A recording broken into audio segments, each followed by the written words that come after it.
السلام عليكم ورحمة الله وبركاته. الحمد لله رب العالمين حمدا يوافي نعمه ويكافئ مزيده. يا ربنا لك الحمد كما ينبغي لجلال وجهك وعظيم سلطانك. سبحانك لا نحصي ثناء عليك أنت كما أثنيت على نفسك. ولك الحمد حتى ترضى، ولك الحمد إذا رضيت، ولك الحمد بعد الرضا. اللهم صل وسلم على سيدنا محمد ما اتصلت العيون بالنظر، وتزخرفت الأرضون بالمطر، وحج حاج واعتمر، ولبى وحلق ونحر، وطاف بالبيت العتيق وقبل الحجر، وعلى آله وأصحابه آمين. أما بعد عباد الله، أوصيكم ونفسي بتقوى الله تعالى وطاعته. إخوة الإيمان والإسلام، قال الله سبحانه وتعالى بعد أعوذ بالله من الشيطان الرجيم: يرفع الله الذين آمنوا منكم والذين أوتوا العلم درجات. ويقول أيضا: قل هل يستوي الذين يعلمون والذين لا يعلمون إنما يتذكر أولو الألباب. إخوة الإيمان والإسلام, ikiwa tumekutana katika sehemu ambayo kwamba ni tukufu, sehemu ambayo kwamba ni bora, sehemu ambayo kwamba Mola Subhanahu wa Ta'ala ameijalia kuwa ni sehemu ambayo kwamba anakuwa ni mwenye kuipenda kuliko sehemu zote, basi katika neema kama hii ambayo kwamba tumeipata kubwa, kwa uchache tunafaa tuwe wenye kumshukuru Mola Subhanahu wa Ta'ala. Ikiwa kwa uchache ni kusema alhamdulillah, na kwa wingi ni kutumia neema kwa ajili ya Mola Subhanahu wa Ta'ala. Kwani Allah Subhanahu wa Ta'ala asema: la in shakartum la azidannakum, tukimshukuru Mola Subhanahu wa Ta'ala atatuzidishia neema zote ambazo kwamba ametupatia, neema za kuja msikitini, neema za kuja karibu na yeye Mola Subhanahu wa Ta'ala. Basi Mola Subhanahu wa Ta'ala atakuwa ni mwenye kutuzidishia neema kama hizi. Kwa hivyo kwa imani ya Uislamu, tuweni pamoja katika maudhui ambao kwamba nimepatiwa kuzungumzia ihtiramu al-muallim, namna ya kumheshimu mwalimu. Mwalimu ni nani? Mwalimu ni mtu ambaye kwamba Mola Subhanahu wa Ta'ala amemchagua lihidayati nnasi ilayhi, aje kuwa ni mwenye kuongoza watu kwa Mola Subhanahu wa Ta'ala. Mwalimu kama huyo awe ni mwenye kuwapeleka watu kwa Mola Subhanahu wa Ta'ala. Mwalimu kama huyu awe ni sababu ya kupatikana amani katika ulimwengu kama humu. Ndio al-ustadhu al-ruhi. Mwalimu ni baba wa roho. Kivipi mwalimu ni baba wa roho? Ukiangalia masala mujtamaa namna ulivyoharibika, wavutaji bangi wamejaa katika mitaa kama hiyo, watu ambao kwamba majangili hawasikii wako mitaani. Kitu gani kilichowapelekea kuingia katika mitaa kama ile? Kitu gani kilichowapelekea kuwa ni wenye kuvuta mabangi? Kitu gani kilichowapelekea kuwa ni watu ambao kwamba ni wenye kufanya makosa, kushika mtu shingo? Bila shaka kitu ni kimoja peke yake, walikosa baba ambaye kwamba ni wa roho, baba ambaye kwamba atazilea roho zao vizuri. Walimkosa, ndipo walipomkosa wakawa ni wenye kuingia katika mashaka kama haya. Kwa hivyo sisi walimu kama hawa tumewapata, walillahi alhamdu, tunafaa tuwe ni wenye kuwaheshimu. Sayyidina Imam Ali bin Abi Talib karramallahu wajhahu asema katika maneno yake kuwa ana abdun liman allamani harfan wahida, asema kwa mimi Ali bin Abi Talib ambaye kwamba ni khalifa wa 4 baada ya Sayyidina Abi Bakr, Sayyidina Umar, Sayyidina Uthman, akaja khalifa akawa ni Sayyidina Ali bin Abi Talib, ambaye kwamba Bwana Mtume sallallahu alaihi wasallam atwambia ana madinatul ilmi, wa mimi mtume ni mji wa elimu, na Ali ndio mlango wa kuingia katika elimu kama hiyo. Sasa Imam Ali atwambia katika maneno yake ana abdun liman allamani harfan wahida, Asema mimi ni mtumwa kwa mtu ambaye kwamba atanifundisha mimi harufu moja peke yake. Akakaa siku akaja akaniambia soma alif au be, asema mimi nitakuwa ni mtumwa wake. Inshaa baani, akitaka ataniuza na akitaka atanifanya chochote ambacho kwamba yeye ni mwenye kukitaka. Harufu moja peke yake. Asema wote ambaye kwamba atanifundisha harufu moja alif ba ta, asema harufu moja kama hii, yeyote ambaye kwamba atanifundisha harufu moja kama hiyo, mimi ni mtumwa wake. Akitaka kwenda kunipeleka sokoni aniuze ni sawa, akitaka kunifanya chochote anitumishe namna anavyotaka yeye ni sawa, nitakuwa ni mwenye kumfanyia vitu kama hivyo. Angalia ihtirama ambayo kwamba alikuwa nayo kwa masahaba wenzake, ihtirama ambayo kwamba alikuwa nayo kwa mwalimu wake. Kwa hivyo heshima kama hizi tunafaa na sisi tujiunge, tujijenge, tuwe na heshima, mfano wa heshima kama hizi. Leo ni wangapi ambao kwamba mtu ataitwa na mwalimu hamsikilizi?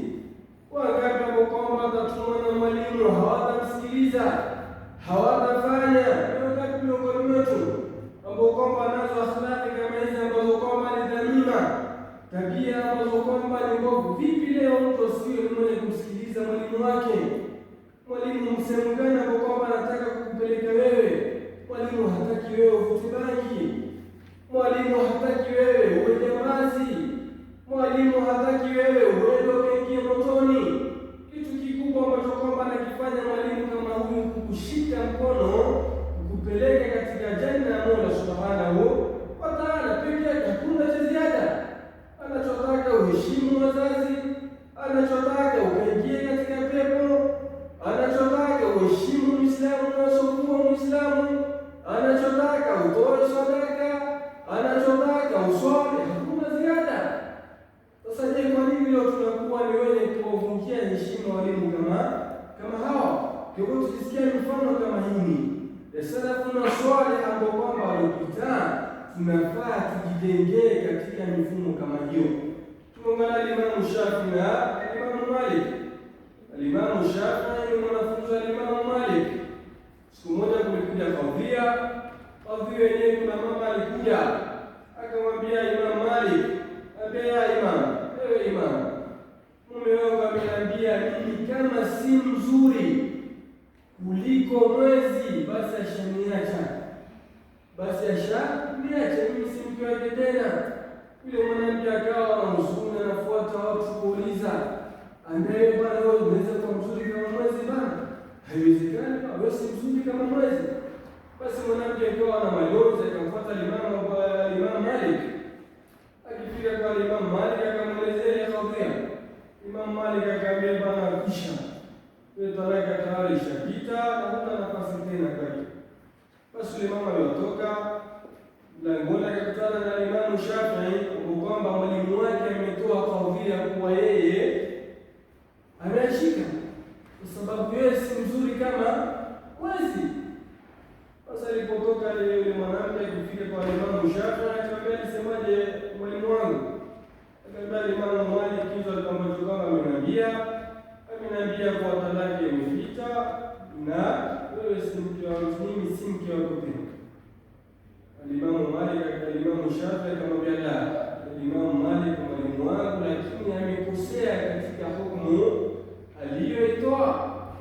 Rudi kwa Imam Malik mwambie, uonaje katika neno ambalo kwamba Mola Subhanahu wa Ta'ala amesema, laqad khalaqna al-insana fi ahsani taqwim." Mola sema hakika tulimuumba mwanadamu katika umbile lilokuwa bora zaidi. Nenda kamwambia Imam Malik. Basi mwanamke akatoka akaenda kwa Imam Malik. Ambiwa, "Semaje katika Mwenyezi Mungu Subhanahu wa Ta'ala anaposema, laqad khalaqna al-insana fi ahsani taqwim?" Unaje katika aya kama hii? Pale baada Imam Malik akasema kwa nimekosea na Imam Shafi'i mwanafunzi wangu amepatia. Tangu iko hapa, baada ya maneno kama haya, Imam Malik ambaye kwamba ni mwalimu wa Imam Shafi'i akasema, "Man arada ilman nafis", yote ambaye kwamba atake elimu ambayo kwamba ni nafisi, ni expensive, elimu ambayo kwamba ni bora, elimu ambayo kwamba ina manufaa, elimu ambayo kwamba ni ya juu, asema fa alayhi bi Muhammad ibn Idris. Basi mtu kama huyo ajilazimishe na Imamu Ash-Shafi'i, jina lake ni Muhammad ibn Idris. Basi baada ya kuzungumza maneno kama haya akaandika katika kiti chake. Alimamu Shafi'i akija akaona maneno kama haya akashika na akaongeza bidii yake akasema, bibi kaifa la yakunu dhalika wa huwa tilmidhu Malik, vipi asiwe mwanafunzi ambaye kwamba ni mzuri na yeye mwanafunzi wa Alimamu Malik? Bila namna alivyorejesha Alimamu Malik apelekea mwanafunzi wake kwa ndio kwamba na elimu ambayo kwamba ni iko expensive zaidi, lakini alipelekwa Alimamu Shafi'i na anarejesha kwa Alimamu Malik. Kama bibi asiwe na elimu kama hiyo na yeye mwalimu wake ni Alimamu Malik, kwa lazima tuwe na heshima kama hizi. Tujue kwa walimu wetu hawa ndio ambao kwamba ni walezi wa roho zetu. Walimu wetu kama hawa ndio ambao kwamba ni njia ya kuokoka kwetu mbele ya Mola Subhanahu wa Ta'ala. Lau tutakosa walimu kama hawa, hatuna mahali tutakwenda. Lau utaamua kujisomea mwenyewe, hakuna mahali utapenda, satadhillu, utapotea tu. Lakini ukiwa na mwalimu ambaye kwamba ni murshid, murabbi, atakayekuelekeza kwa Mola Subhanahu wa Ta'ala, basi utakuwa ni mtu ambaye kwamba ni wa maana na utakuwa ni mtu ambaye kwamba ni wa juu zaidi. Alimamu Shafi'i katika maneno yake asema kuhusu masala ya ilmu ikimchanganya na mwalimu ndani yake, asema ala la tanalu ilma illa bisittatin, asema jua nakutana baadhi wa la tanalu ilma, huwezi kupata elimu illa bisittatin, isipokuwa kwa mambo sita. Asema saumbika bimajmu'iha bibayani, asema nitakupatia habari wewe kwa mambo sita kama hayo kwa ubainifu. Akasema dhakaun, kwanza mtu lazima awe mwerevu, wa hirsun, mtu awe na pupa, wasibarun, mtu awe na subra kwa mwalimu wake, kila anachosomeshwa lazima awe na subra nacho. Mwalimu atambana atamfanyia hivi, lakini lazima awe na subra. Wa bulghatun, apate tonge ambao kwamba yuqimna subahu, apate tonge ambao kwamba itasimamisha mgongo wake, apate kula tonge mbili ashukuru Mwenyezi Mungu, awe mwenye kuendelea na masomo yake. Wa irshadu ustadi, vile vile apate mwongozo wa mwalimu wa tulu zamani, na muda huu ni mwenye kurefuka. Wa irshadu ustadi, na upate mwongozo wa mwalimu. Tage kwa katika mwongozo wa mwalimu. Baada ya Nabii Musa alayhi salatu wassalam kuulizwa nani ambaye kwamba ni mjuzi zaidi katika mgongo wa ardhi, Nabii Musa alayhi salatu wassalam, kwa kuwa alijiona kuwa yeye ni nabii anateremshiwa wahi, akaona kuwa hakuna ambaye kwamba ana elimu zaidi kuliko Nabii Musa alayhi salatu wassalam. Akawa ni mwenye kujibu kwa mtu ambaye kwamba ni mwenye elimu, ni mjuzi zaidi katika ardhi kama hii ni mimi. Basi fa'atabahu Allah, Allah Subhanahu wa Ta'ala akamlaumu, kumwambia la, hapana, kuna mja ambaye kwamba ana elimu kuliko, mja ambaye kwamba atainahu min ladunna, tumempatia kutoka kwetu sisi elimu, nenda kamtafute mja kama huyo. Nabii Musa alayhi salatu wassalam akatoka na wanafunzi wake, wakawa ni wenye kumzengea au kumtafuta mwalimu kama huyo. Wakaenda wakampata mwalimu kama huyo. Baada ya kumpata, irshadu ustadi inakuja, mwongozo wa kuja. Khidr anamwambia Nabii Musa, wewe umekuja unataka kusoma kwangu, lakini la tastatia ma'a sabra, huwezi kuwa na subra ya Musa. Mimi ni mtu ambaye kwamba nina elimu yangu kutoka kwa Mola Subhanahu wa Ta'ala. Elimu yangu si elimu kama yako ambayo kwamba unaijua. Hii ni elimu ambayo kwamba kutoka kwa Mola Subhanahu wa Ta'ala. Kwa hiyo ninapokuona wewe Musa, la tastatia ma'a sabra, mwalimu ampatia mwongozo kwa hiyo huwezi kuwa na subra. Nabii Musa amwambia, satajiduni insha Allah sabira, Musa atanipata mimi ni mwenye kusubiria zaidi katika mambo ambayo kwamba unaniambia. kila mwongozo ambao utanipatia nitakuwa na subra nao.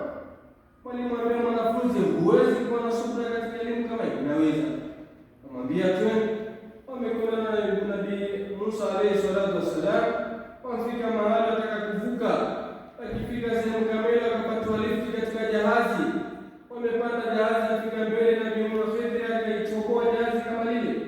Baada ya kuchukua mzee, kuna mambo gani bwana? Tumepatwa lifti katika boti na watu, kisha hiyo boti kama ile ambayo kwamba tumepatwa lifti, unakuwa ni mwenye kulichoboa. Mambo gani wafanye?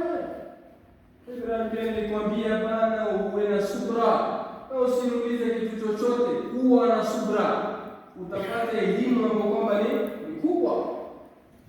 Basi Nabii Musa akamwambia tamamu, tarudi nyuma na nitakuwa na subra. Akamwambia tuendelee na safari, akachukua jahazi akavuka. Akifika mbele kule Nabii Musa alimkuta kijana, akamshika Khidr, akamshika shika akamua.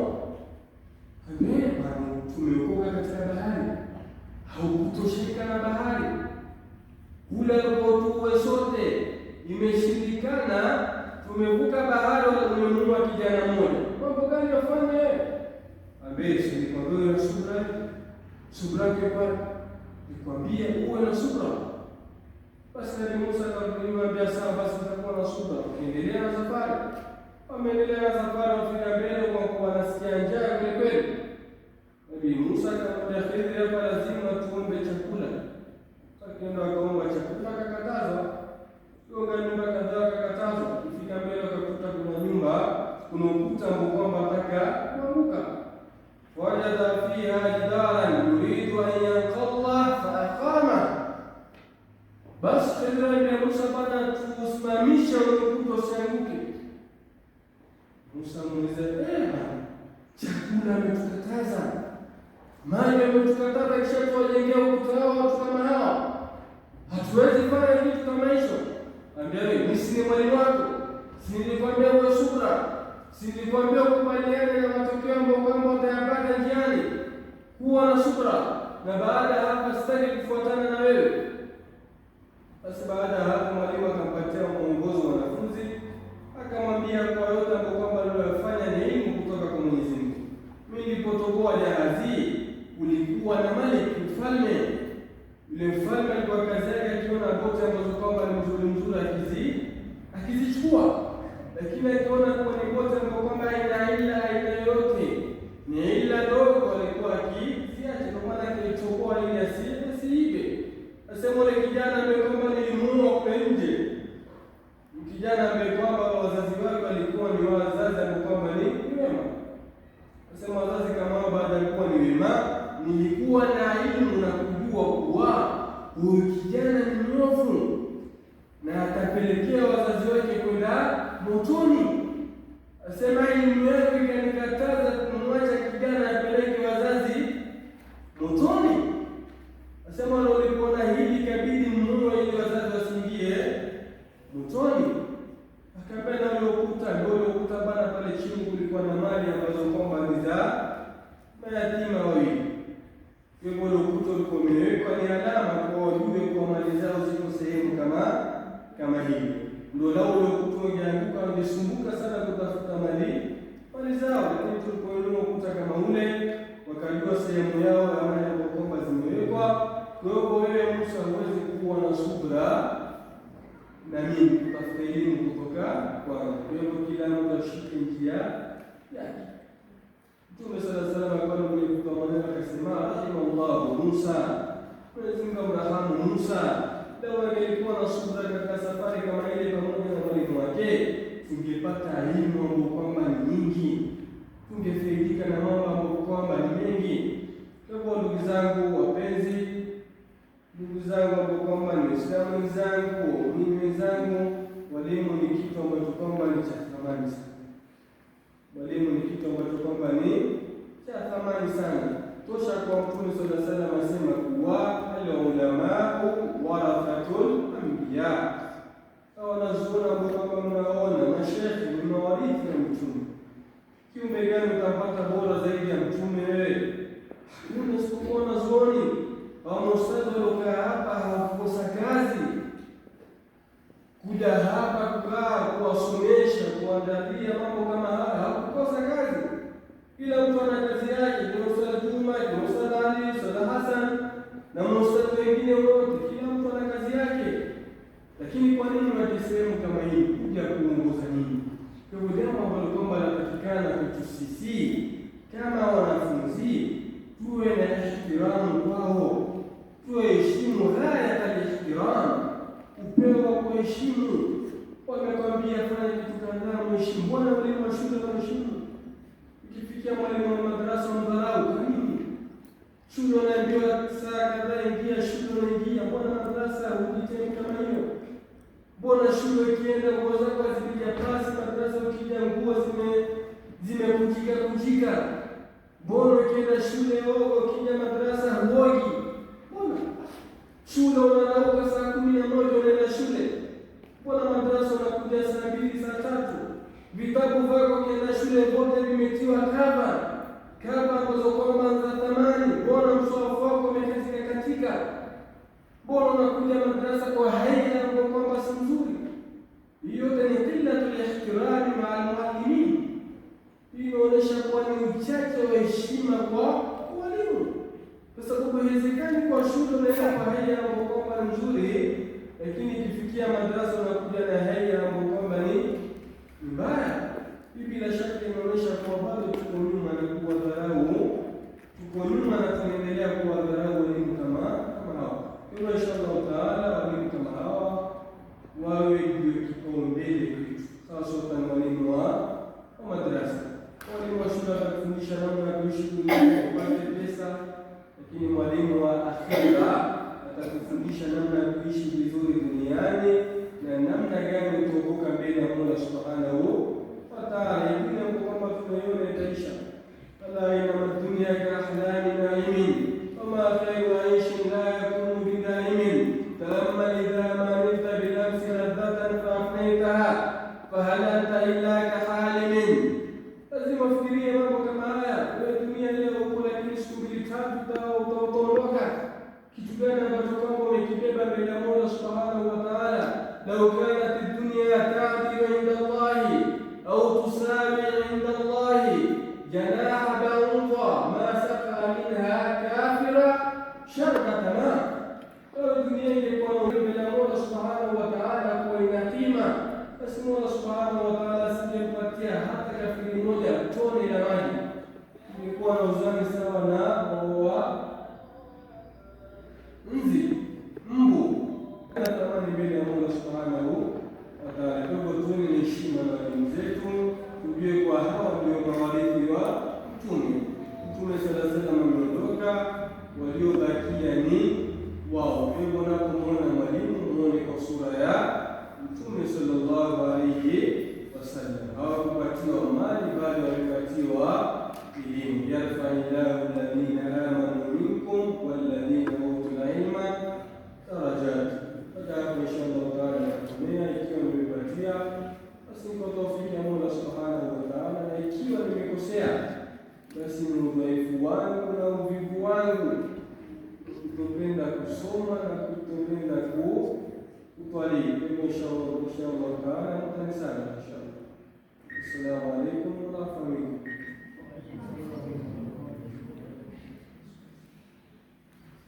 Haya, kuna mtu ako na maswali kwa ustadhi? Kuna mtu ameandika?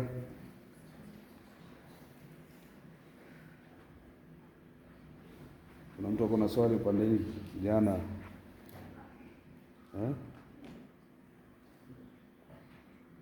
Kuna mtu amekoma na swali kwa Kiswahili labda kidogo ni kigumu.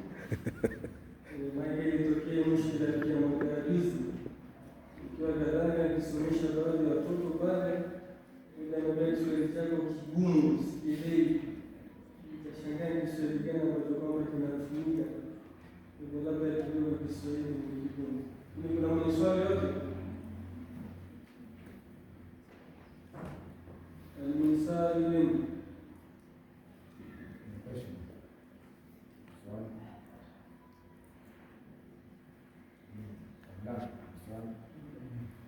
unataka uliza. Simama uliza. Simama.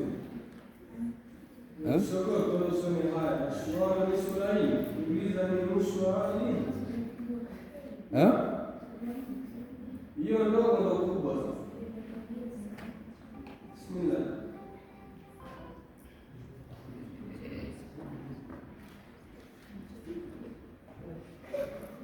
Swali yake anasema, haujawaambia jina lako. Na nilishawaambia wewe. Hajashika jina. Na mrefu Abdulmalik K. Malik kutoka Malindi na Mudiri. Ni mara za bodi Mudiri na wanafunzi takriban 42. Abdulmalik ndio jina lake kutoka Malindi.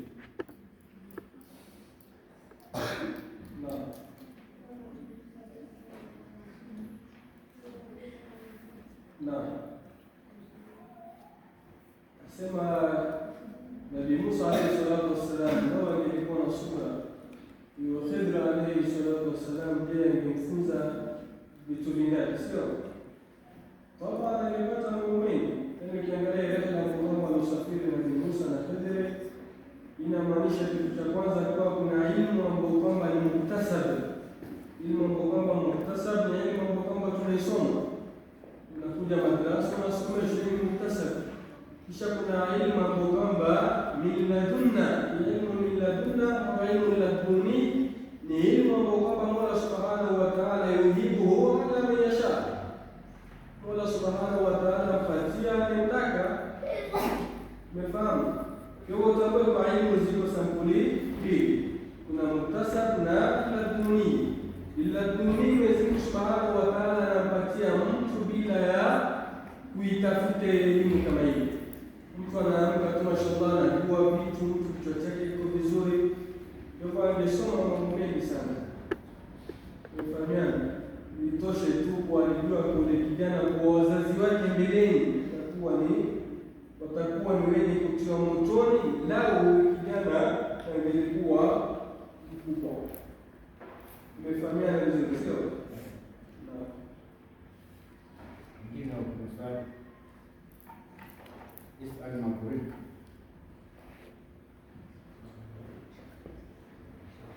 Ukiwauliza moja. Naam. Alaykum salaam.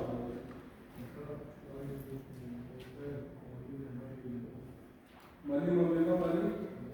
Naam. Yeye afanye kuchukua elimu kwa mwalimu amesema ni mwovu. Tudhani. Je, yafaa kuchukua elimu kwa mwalimu amesema ni mwovu?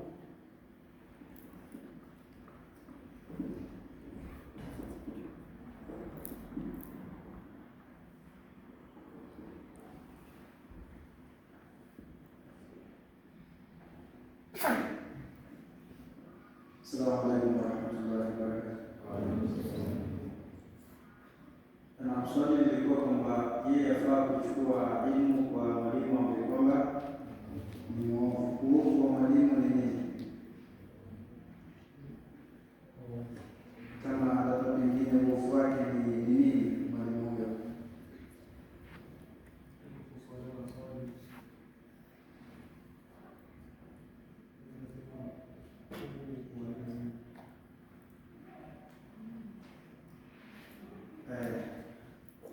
Ni swali zuri ambalo kwamba pia linarudi katika mada ambayo kwamba amezungumza ustadi, kwa sababu kama kwamba kuna uovu wa dhahiri ambao kwamba watu wanajua kwamba huyu mwalimu ni uovu, kwamba haswali kabisa.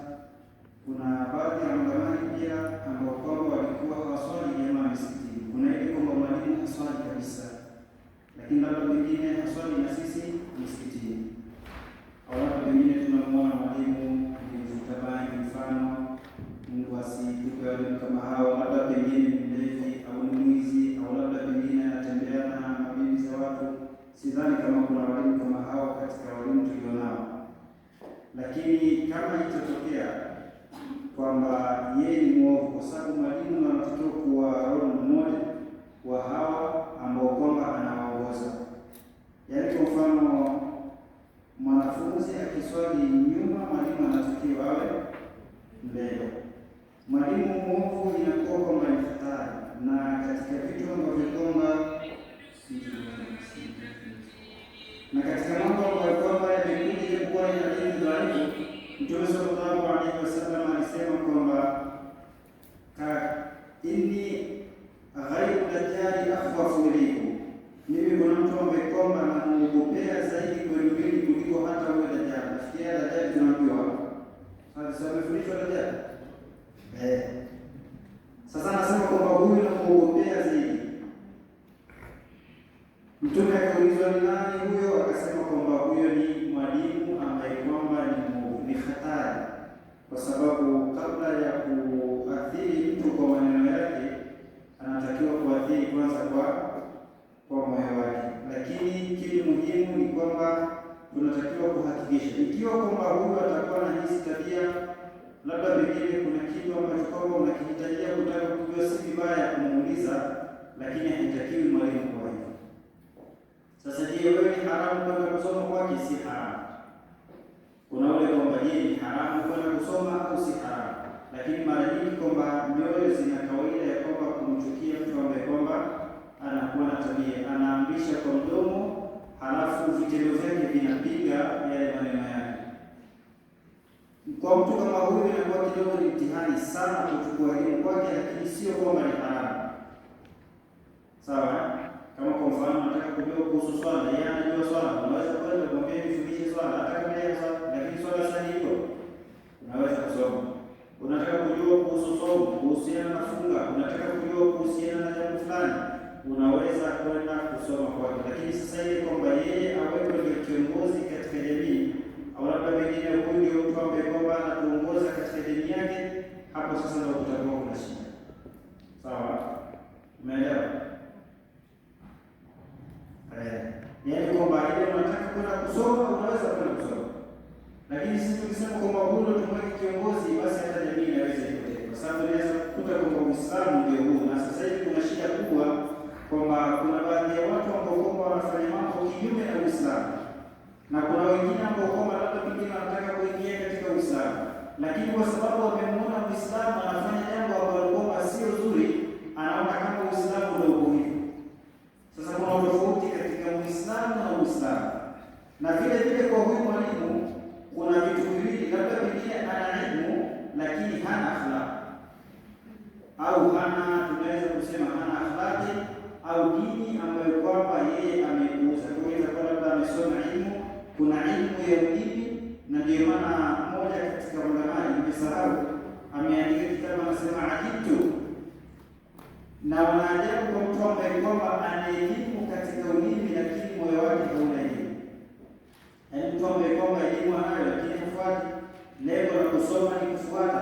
Na ndio maana katika hadithi ya Mtume sallallahu alaihi wasallam anasema kuna mtu ambaye kwamba siku ya Kiyama atakwenda motoni, aonekane kwamba anapiga makelele, zile matumbo zake zinatoka zinaenea motoni. Ulivyo shida ni nini? Wewe sio unaona unaamrisha mazuri, aseme kwamba naam, nilikuwa mimi, lakini nilikuwa naamrisha mambo ambayo kwamba sifai. Kwa hiyo kwa hali kama hii, wewe unataka kujua kitu, unaweza kujifunza kile ambacho kwamba si unajua kwamba hili halifai, analofanya. Kama haswali, unajua kwamba kuacha swala ni haramu, lakini haswali sawa, lakini wewe hujui swala na unataka kuswali, na huyu mambo kwamba yuko kufundisha, ikiwa kuna kingine basi ni mambo mengine, kwa sababu mara nyingi ukikaa na mtu mwovu unaweza ukaathirika pia naye. Unajua kawaida ya sisi watu tulivyo, mtu unaweza kujifunze kitu, kwa mfano kama maasi, unaweza kuwa ni mtu ambaye kwamba ni msafi kabisa, lakini labda pengine ukiwa una tabia ya kuangalia sana maasi. Kwa nini tunakataza kuangalia filamu ambazo kwamba ni chafu, kuangalia maasi? Tunaelewa sehemu kama hizi kuelewa nyoyo zetu, kwa sababu ya kwamba tuepukane na kukaa na watu ambao kwamba sio wazuri. Ukikaa na mtu mbaya, mara nyingi unaathirika, una tabia ya kuathirika, halafu mpaka inafikia wakati ile analofanya na wewe ndio la kawaida. Ndio kama nilizungumza sasa, kwa nini kuna mtu anafikia kuvuta bangi? Bangi anaanza kuona ni kitu cha kawaida, labda pengine ataanza na sigara, au labda pengine bangi ataosha au ni kawaida, halafu anavuta tu pesa. Kama sisi kuna wakati mwingine tunakutana na watu barabarani, mtu analewa. Kwa sababu gani? Kwa sababu ya kutangamana au kuishi na mtu ambaye kwamba ana tabia nzuri. Kwa vile huku kusoma kwake kidogo kuna shida, isipokuwa ukiwa ni dharura sana. Lakini kama tuna mtu mwingine ambaye kwamba tunamjua kwamba huyu ni swali ni mtu mwema, basi ni bora tumekwake, kwa sababu tutaathirika naye kwa maneno yake na vitendo vyake. Yaani kuna mtu ambaye kwamba akionekana, kuna mtu ambaye kwamba ukimwona unamkumbuka Mungu, kuna mtu ambaye kwamba ukimwona unamkumbuka shetani. Sasa huyo kumkumbuka shetani bora tuache naye. Sawa? Salamu alaykum wa rahmatullahi wa barakatuh. Wa alaykum salaam.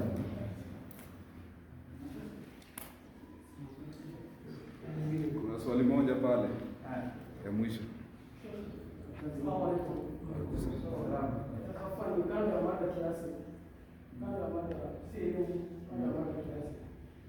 Tunapojua wasia, mtu anataka wasia mtu mali. Sasa wale walikuwa kwa nje ya ndoa. Na kule baba ambaye mzaa anaandika wasia ndio mtu ambaye amezaa. Je, hiyo wasia tunachukua kama haina sio kwa hiyo?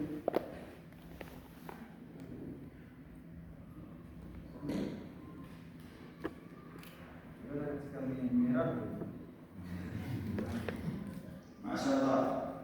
Tuleta katika fani kubwa.